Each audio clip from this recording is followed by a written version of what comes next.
ذرا یہ ویڈیو دیکھیے گا۔ اور وہ کہہ رہا ہے کہ تمام مذاہب کو، تمام مکاتب فکر کو یہاں پر آزادی ہونی چاہیے شام میں، ہم تمام کو سپورٹ کریں گے، شیعہ ہوں، سنی ہوں، کرسچنز ہوں، جوز ہوں۔ تو وہی جو آج اس ماڈرن ورلڈ میں ایک سیکولر بندہ گفتگو کرتا ہے، وہی گفتگو آپ کو نظر آ رہی ہے۔ کوئی اسلامک نظام کی کوئی بات نہیں ہو رہی ہے، اور ظاہر یہ پاسبل بھی نہیں ہے، اتنے سارے فرقے ہیں اور ایک فرقے کا اسلامک سسٹم آ گیا تو باقی سارے تو رگڑے گئے۔ السلام علیکم، میں ہوں قیصر احمد راجہ، امید ہے آپ کی طبیعت بالکل ٹھیک ہوگی۔ یہ ویڈیو بھی آپ نے دیکھا جناب انجینئر مرزا صاحب کا، جس میں وہ ایک انتہائی خطرناک کھیل کھیل رہے تھے، جس کے لیے سائیکالوجی میں ایکچولی ایک اصطلاح ہے، ایک ٹرم ہے جسے کہا جاتا ہے مینیپولیٹو فریمنگ۔ کیا ہوتی ہے مینیپولیٹو فریمنگ میں آگے چل کے ایکسپلین کروں گا، لیکن ابھی میں جو اس ویڈیو ہے اس کا سیاق و سباق میں بتا دوں تاکہ ان کے ساتھ ناانصافی نہ ہو، یعنی کہ انجینئر صاحب کے ساتھ۔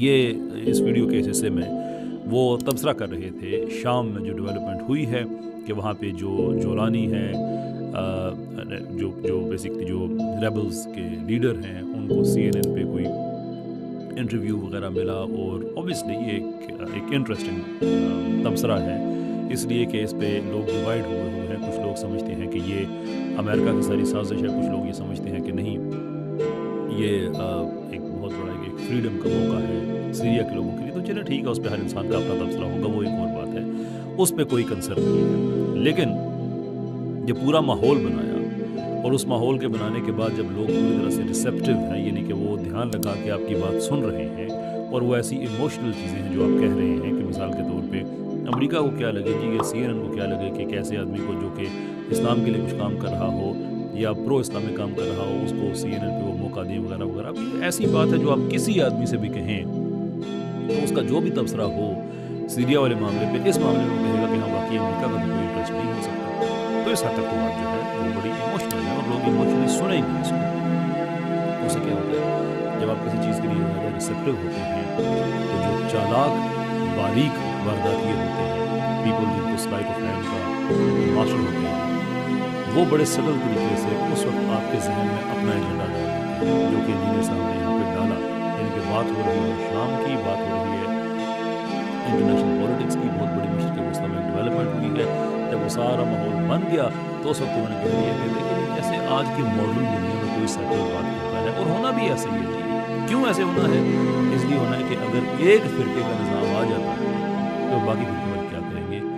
اب انجینئر صاحب جاہل آدمی نہیں ہے، ویسے میں کہتا ہوں جہل مسلسل وہ ایک اور چیز ہے، اس معاملے میں جاہل آدمی نہیں ہے، کیونکہ ان کی فیلڈ ہے، میں ان کو جاہل کہتا ہوں جب وہ ٹیکنالوجی اور اس طرح کی باتوں پہ چلے جاتے ہیں۔ اس معاملے میں تو ان کو بالکل اچھا پتہ ہے، اس لیے کہ انہوں نے کیریئر اپنا بلڈ کیا ہے اس چیز پہ کہ اسلام کا نظام کیا ہے۔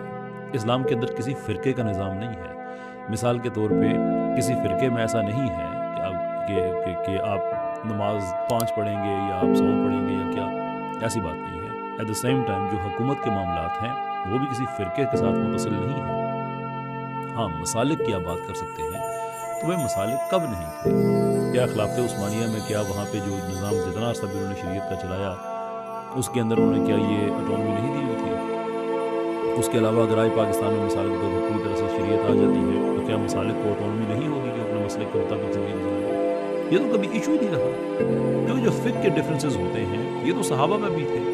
تو کیا جو صحابہ چلیں بعد میں آپ کہیں کہ فلاں خلافت ٹھیک نہیں تھا، خلافت راشدہ پہ تو سب کا اتفاق ہے، تو خلافت راشدہ جو ہے کیا اس کے اندر جو مختلف فقہی اختلافات تھے کیا ان کو اکوموڈیٹ نہیں کیا جاتا تھا؟ اور انجینئر صاحب کو پتہ ہے، انجینئر صاحب کے پرانے ویڈیوز نکال کے دیکھیں، اس میں یہ کہتے تھے کہ یہ جو سیکولر لبرل لوگ کہتے ہیں نا کہ کس مسلک یا کس فرقے کی اسلامی حکومت آئے گی، نہیں بھائی، اسلام سب کا ایک ہے، بس جو مسالک ہیں ان کی اپنی، یہ آن ریکارڈ ہے، آپ کو ان کے پرانے ویڈیوز میں ساری باتیں ملیں گے۔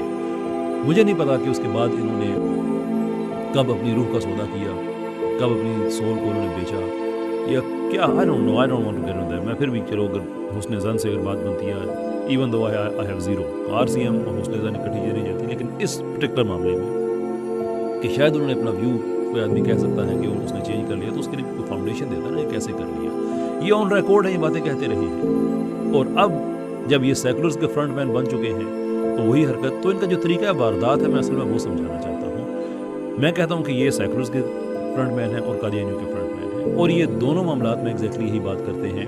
آپ کو یاد ہوگا جب ان سے سوال کیا گیا تھا کہ کیا اہل کتاب کا ذبیحہ حلال ہے، تو انہوں نے وہ مضمون باندھا اور اس کے بعد انہوں نے ایڈ کر دیا پھر قادیانیوں کا بھی ہوگا۔